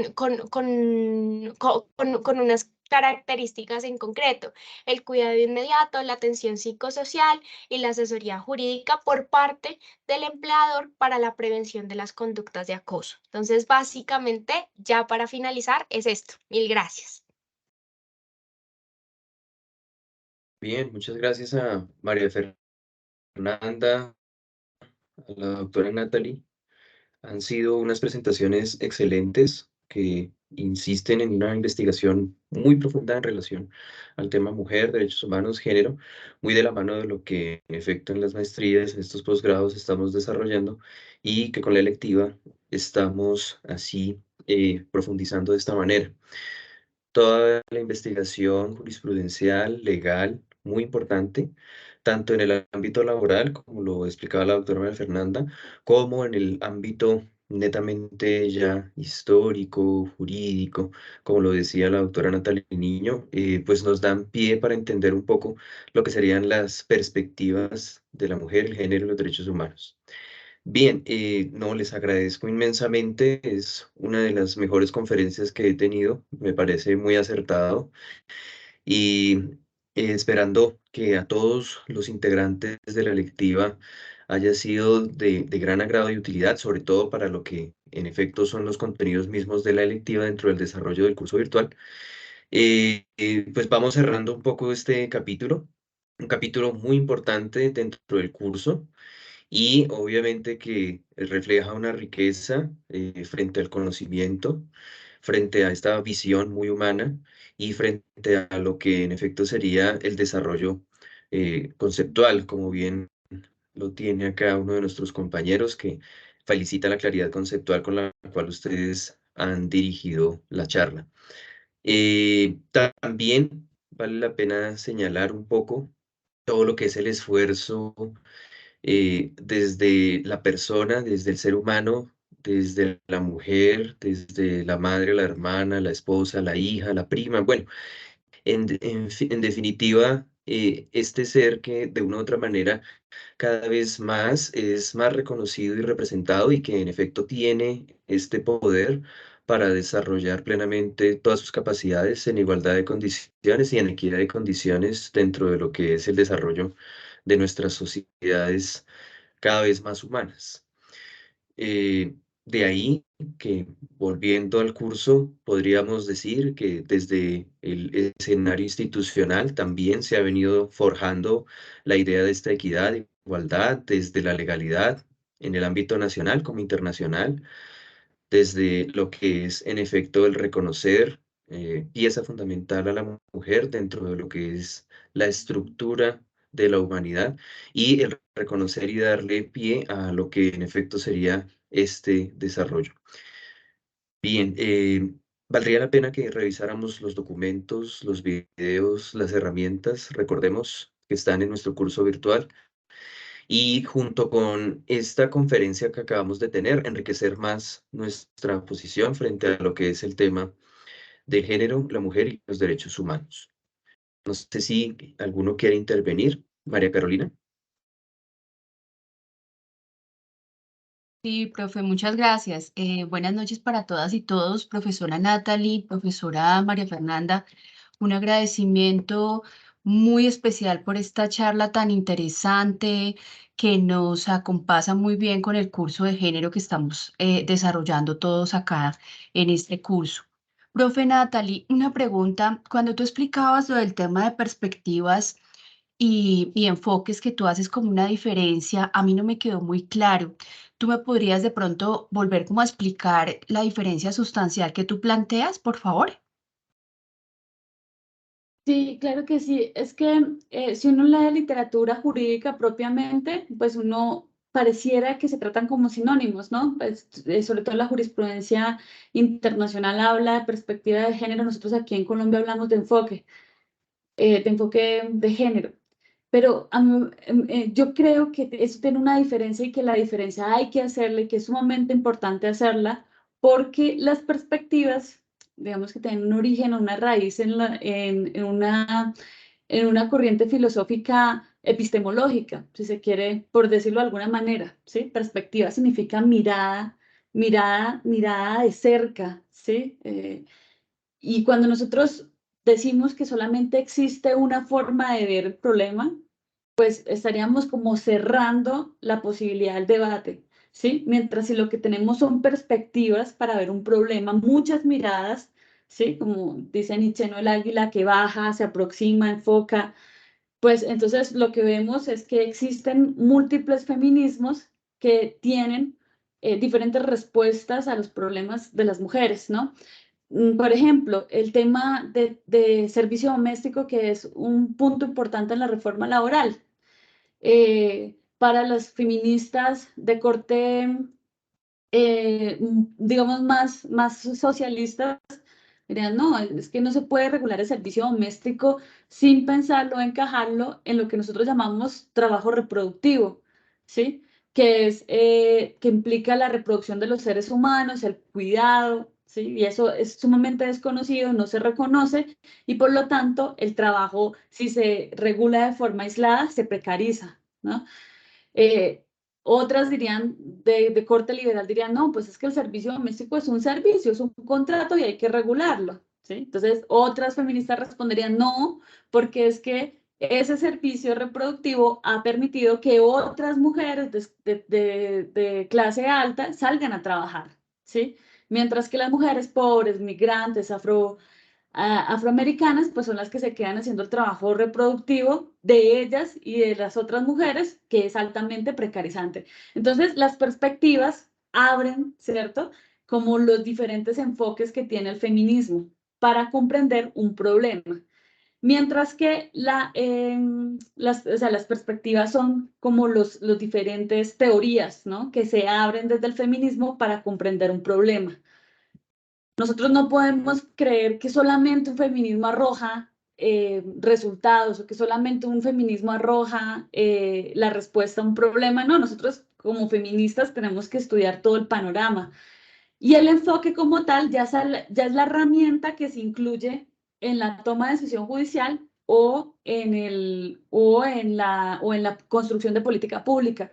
Cuando nosotros ya incluimos el enfoque, ya no estamos debatiendo. Estamos diciendo, el enfoque implica, primero, que se revise la prueba de forma diferente, ¿sí? Que eso es un criterio del enfoque. Segundo, que se vean las causas estructurales de algún problema, ¿sí? Tercero, y bueno, que no se confronte a la víctima con el presunto victimario, ¿sí? Entonces, el enfoque ya nos da herramientas, el enfoque ya no debate. Si nosotros quitamos la diferencia del enfoque y de la perspectiva, lo que estamos haciendo es como si el enfoque no tuviese una discusión detrás, ¿sí? Y estamos creando una herramienta sin más, ¿sí? Mientras que si mantenemos abierta la discusión, la herramienta como por decirlo de alguna manera, también se va reconstruyendo, ¿no? Se va cambiando, se va dinamizando, ¿sí? Por eso hay que mantener diferentes los conceptos. Perspectivas son todas las perspectivas que tienen respecto a un problema los feministas o los feminismos y el enfoque ya es la herramienta que nosotros construimos del diagnóstico que sacamos del debate. Perfecto, doctora Profe Natalie. Natalia, muchísimas gracias. Perdóneme, profesor Daniel, es que me faltaba una pregunta para la doctora María Fernanda. Doctora Natalie, muchas gracias. Ya tomé nota y ya entendí mejor el concepto, la diferencia. Doctora María Fernanda, una pregunta respecto a lo que tú planteas del acoso laboral.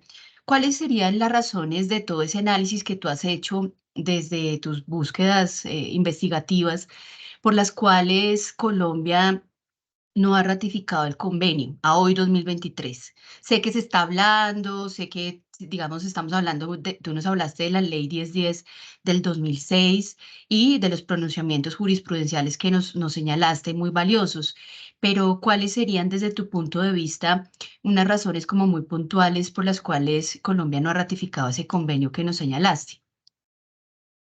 Mil gracias, Carolina, por tu pregunta. Yo creo que son varios factores y es que depende también mucho de cómo los gobiernos, ¿no?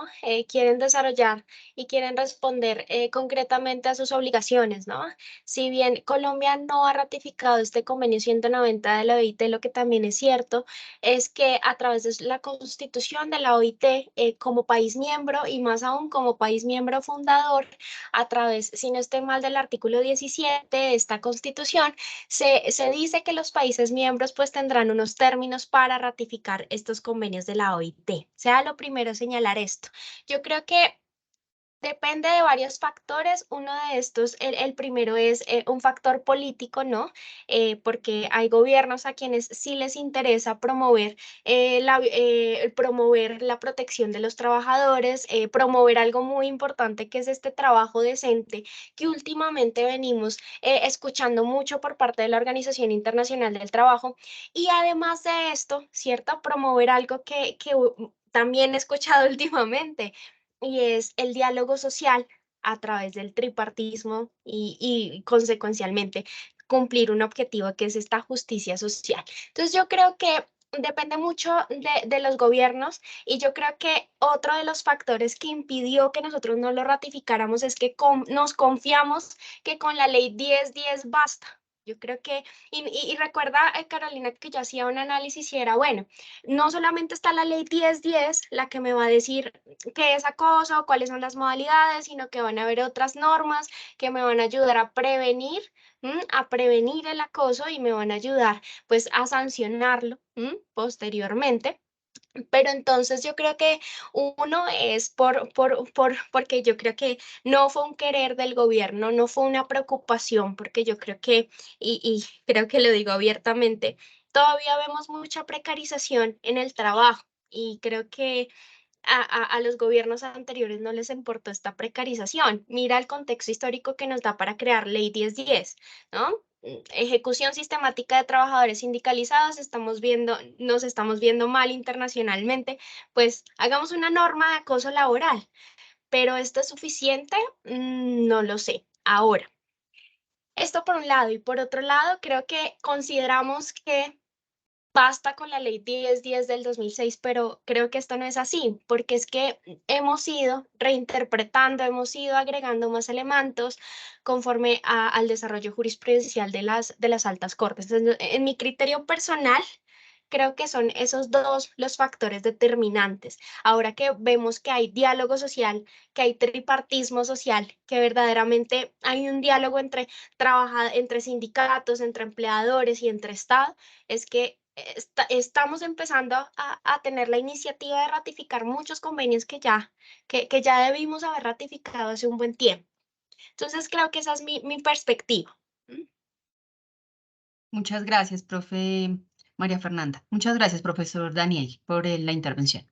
No, a usted, Carolina, por tan importantes preguntas para nuestras expertas invitadas y que han aclarado de la mejor manera.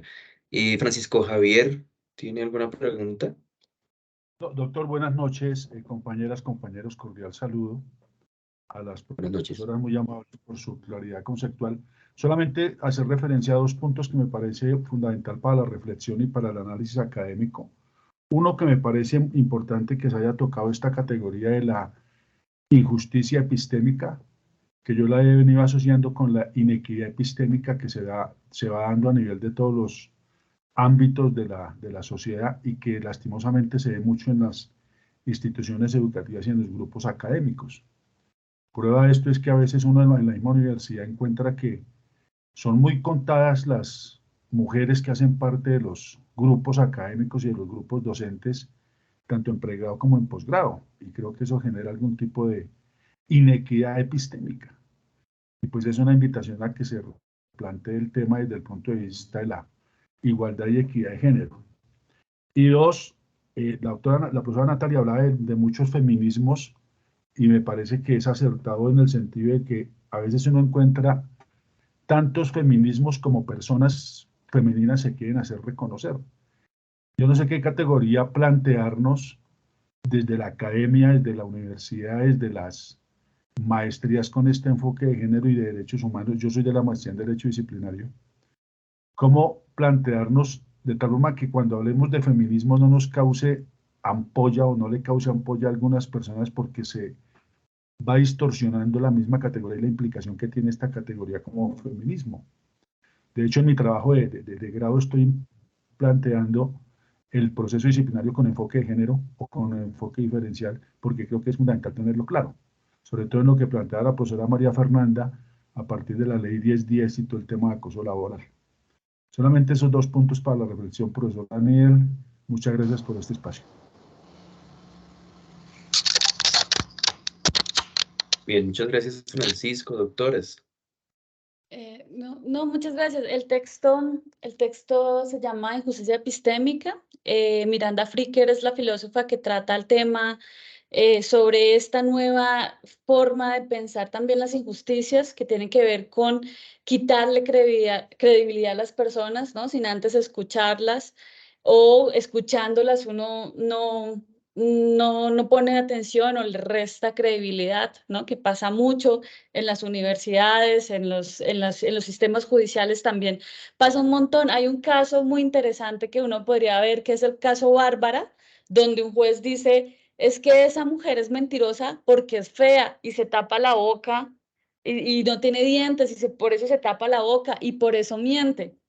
¿Sí? Entonces, claro, en ese caso verlo, digamos, desde un punto de vista de justicia epistémica sería fundamental.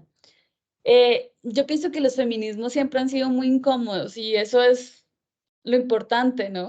No hay que tenerle miedo tampoco, sino hay que afrontarlo y mostrarlo y ver la importancia que implica los feminismos para la producción del conocimiento, para la producción de la igualdad, para que seamos un poco diferentes, ¿no? Menos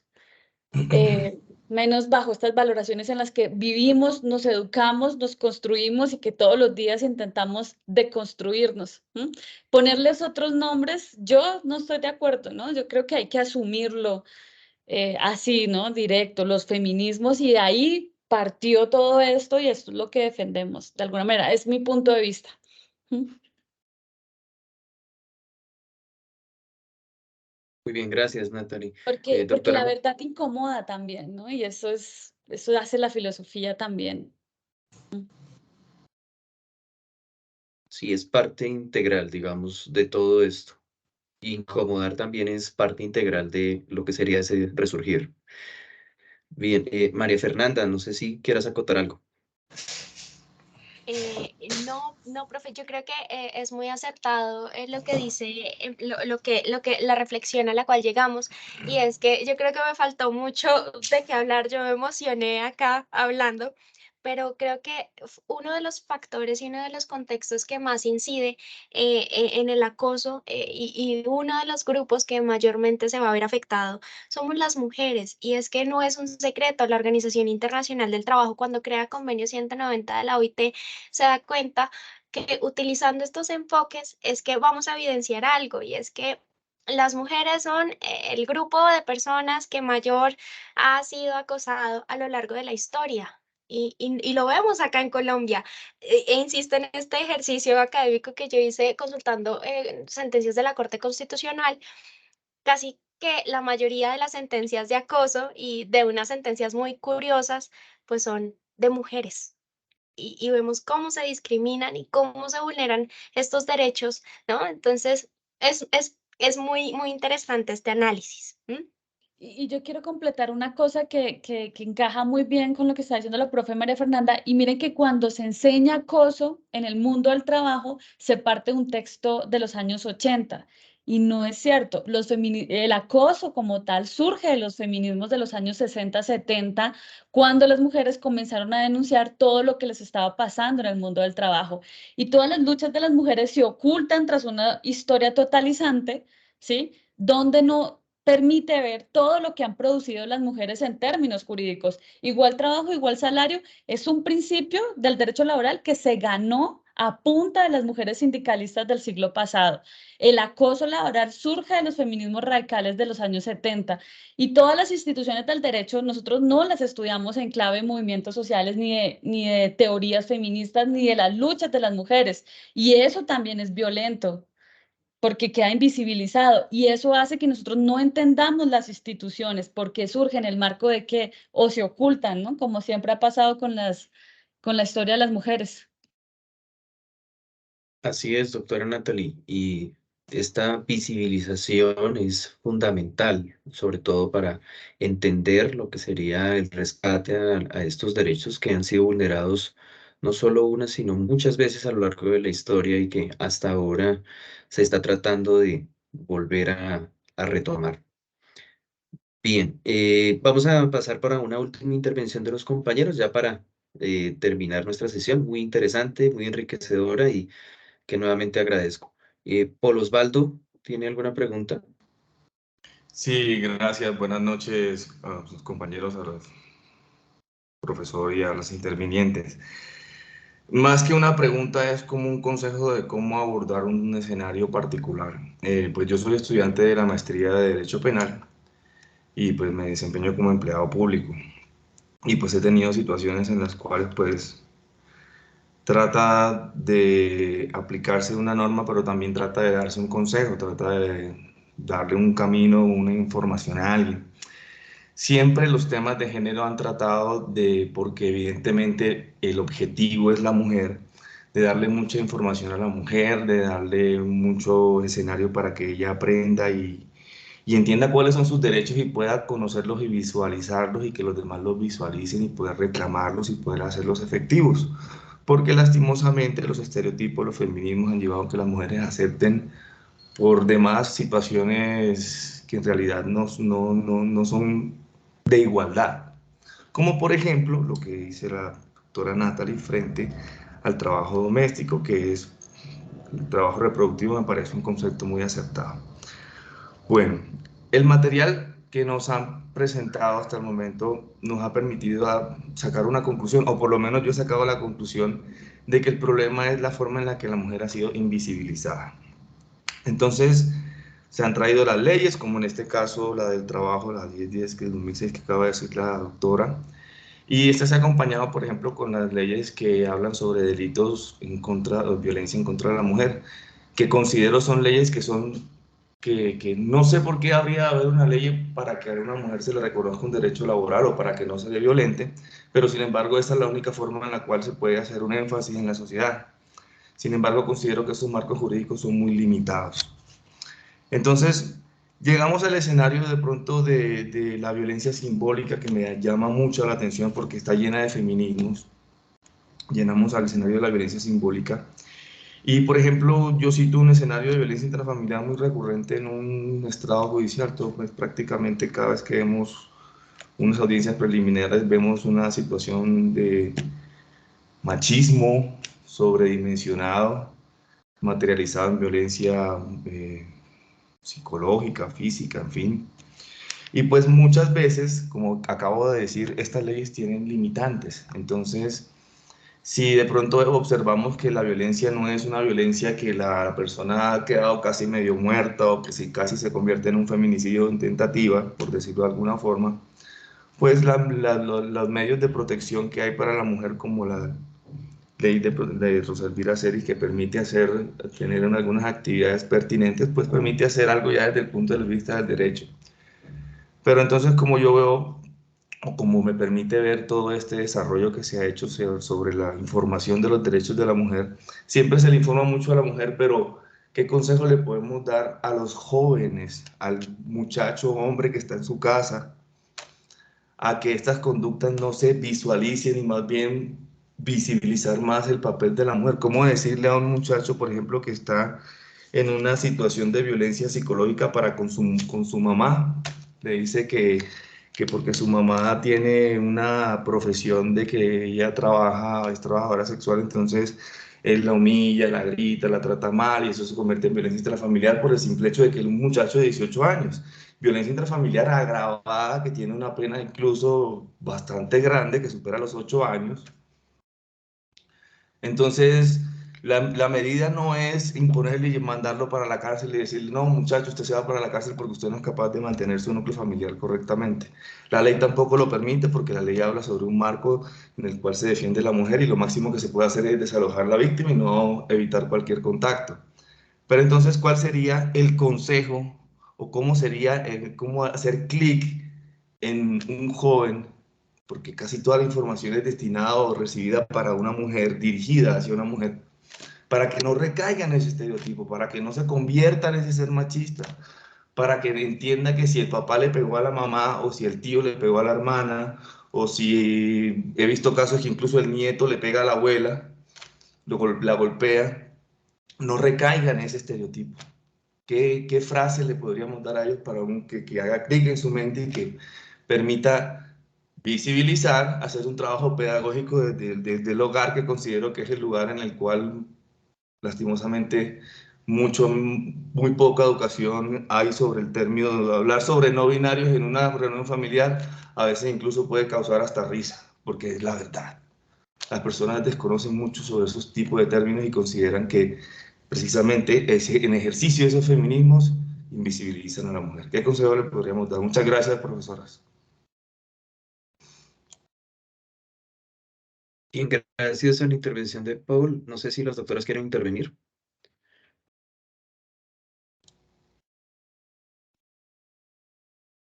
Bueno, Por favor. Claro que sí, doctor, por favor. Mafe, ¿tú? Bueno, a mí la verdad, me había preparado así como para una pregunta así como súper conceptual, pero qué difícil, o sea, es muy difícil la pregunta que haces. Yo no sé, o sea, yo la verdad es que, pues, los feminismos nos arrojan, digamos, muchas luces en términos de cómo nosotros pensamos, podemos pensar la política pública, podamos pensar la construcción de la norma, las herramientas. Nosotros tenemos un debate muy avanzado en ese término, ¿sí? También muchos feminismos nos arrojan como algunas formas en cómo nosotros debamos comportarnos respecto a los otros, o a las otras, o a lo general, ¿no? Y esto, bueno, para decir una cosa, y es que los feminismos no es una cosa de mujeres. Todos vivimos en un sistema sexo-género que nos afecta a todos. O sea, aquí todos estamos afectados por la forma en cómo nosotros valoramos las actividades en la sociedad, ¿no? Los labores que son feminizadas o femeninas, pues están menos desvaloradas. Por eso el trabajo, todo lo que tiene que ver con el trabajo reproductivo es precarizante, mientras que lo racional, lo propiamente masculino, pues es altamente protegido, ¿sí? Entonces, no sé, yo qué le diría a ese joven que maltrata a su mamá, ¿no? Yo pienso que eso tiene que ser estructural. Yo creo que todos debemos estar en sintonía con las nuevas necesidades de reconocer al otro, ¿no? De reconocer su trabajo, ¿sí? El debate de la prostitución es un tema muy duro, muy difícil. En los feminismos no hay posturas en donde unas dicen, no, es que eso no es trabajo, eso sencillamente es violencia sexual en contra de la explotación sexual. Otras insisten en que es trabajo, o sea, es decir, hay todavía como un debate, ¿no? Em, pero no, yo de verdad no sabría cómo responderle a ese joven, ¿no? Yo solamente tengo por decirle a ese joven que tenemos todos un trabajo estructural que hacer en la sociedad. Mientras nosotros no valoremos de manera correcta el trabajo reproductivo que está asignado a la mujer tradicionalmente, pues esos problemas van a seguir. Entonces es un llamado más bien a todos, ¿sí? de valorar de forma distinta, de reprogramarnos en la casa también, de repartir tareas, de valorar el trabajo del señor de la limpieza, de valorar el trabajo que hacen las personas en el hogar, en el cuidado, ¿sí? Etcétera. Y a partir de ahí todos ir transformando poco a poco y que todos se vayan contagiando con ese cambio. Es un poco lo que yo podría decirte, porque directamente es como muy difícil intervenir.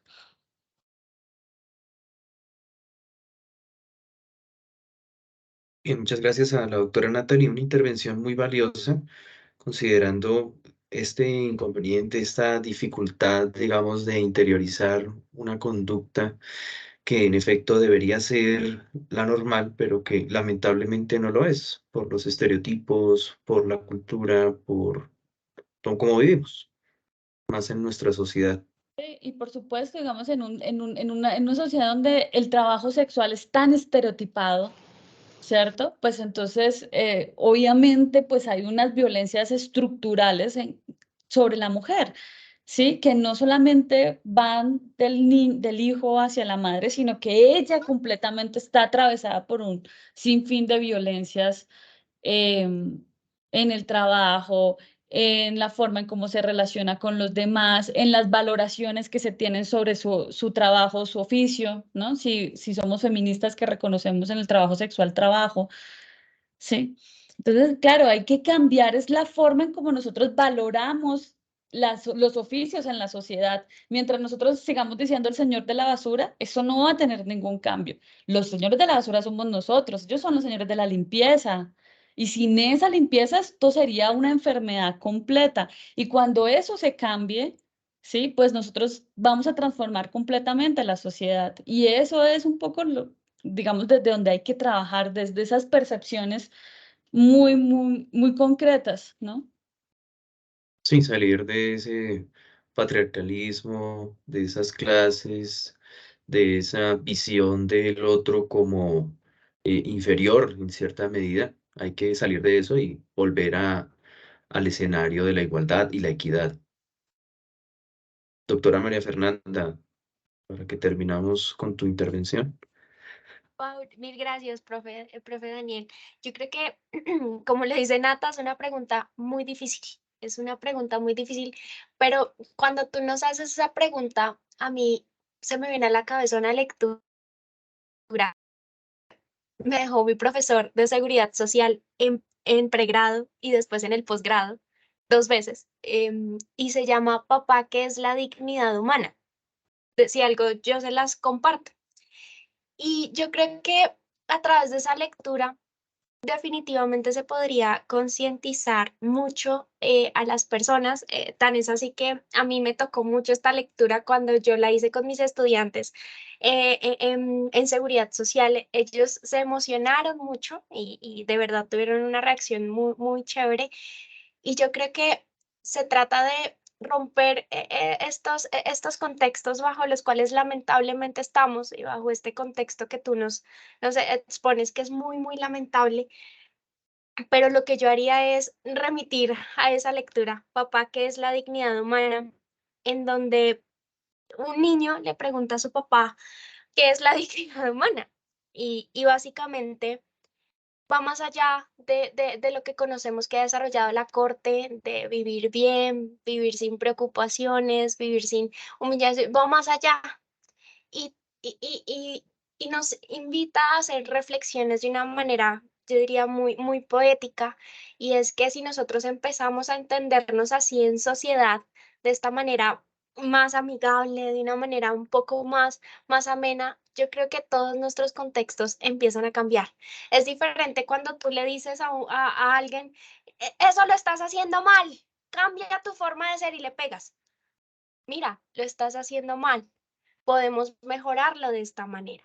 Entonces yo creo que es una pregunta muy difícil, pero yo la respondería con esa lectura, que se las voy a hacer llegar, que de verdad a mí en lo personal me cambió mi vida y me la hizo cambiar en 3 momentos, porque una fue la lectura que hice en mi pregrado, otra en mi posgrado y después otra en mi posgrado. Entonces yo creo que esa es la reflexión a la que yo insto, a tener comunicación asertiva. Y es muy difícil, pero creo que no es imposible. Básicamente es eso. Una reflexión muy nietzscheana, doctora, esa de volver y repasar y volver y como remasticar la lectura, que es importante, ¿no? Hay veces que se nos olvida. Sí, y sobre todo en estos contextos tan importantes y sobre todo que, digamos, no solamente hablar de derechos, sino reentenderlos, volverlos a entender, volverlos a leer, volverlos a repasar y profundizar aún más, porque eso es lo que hace falta. Muchas veces los fenómenos que vivimos es porque se nos olvida lo que ya habíamos afrontado, porque generación tras generación se ha traspasado esto y, digamos, hasta ahora volvemos a entenderlo.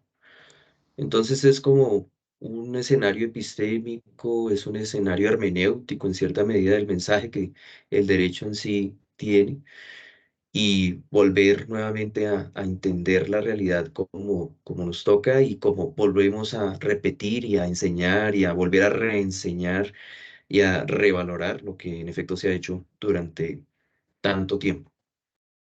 Sí, es parte, digamos, del conocimiento y de la historia humana. Si uno ve las clases, es repetir muchas veces lo que ya se ha dicho. Pero pues la idea es que en efecto finalmente quede, ¿no? Que es el mensaje final para esto y para todo lo que vamos a desarrollar dentro del escenario de los derechos, más que todo para la mujer y para el escenario del género. Nuevamente muy agradecido, importantes todos sus aportes. Quedo a la expectativa del texto. Muy bueno. Y gracias nuevamente. Esperando que a los compañeros acá de la maestría les haya sido totalmente de su agrado y en la medida de lo posible más adelante reencontrarnos para debatir nuevamente estos temas. Muchas gracias, doctoras Natalie, doctora María Fernanda y a los compañeros presentes. Sí, Con muchas esto gracias. damos por finalizado. Muchas Gracias, gracias, doctor. Daniel. Muchas Yo gracias, quisiera- doctor. Sí, yo quisiera decirles a los hombres de la sesión, solamente cierro con esto, que el feminismo no es una cosa de mujeres, el feminismo es una cosa de todos, o sea, es algo que tenemos que pensarnos todos, porque solamente si llegamos a relaciones igualitarias podemos conocer lo que es el amor, por ejemplo, ¿no? El amor solo se da entre iguales y falta mucho, ¿sí? Entonces, y esto no es una cosa solo de mujeres, o sea, apropiense de esto, hablen de esto, no tengan miedo si van a tener un ala feminista que los van a rechazar. Bueno, afrontémoslo, discutamos, hablemos, vivimos en una democracia y los feminismos les pueden también dar muchas luces de cómo se vive en este mundo tan hostil, que no solamente es hostil con las mujeres, también con ustedes. Entonces, transformar las valoraciones del mundo es transformar también el mundo de los hombres. Entonces, eso es. Muy bien, doctora, gracias nuevamente y vamos entonces a repasar, a revisar y a fortalecer nuevamente todos estos conceptos. Chao, chao, un abrazo. Muchas Un abrazo gracias. para Feliz noche a todos. todas y todos. Chao, chao. Muchas gracias. Una feliz tarde, que estén muy bien. Gracias a todos. Igualmente, hasta luego. Hasta Gracias, luego. feliz Gracias, tarde. doctor, muy amable. Gracias, doctor. Gracias, Doc.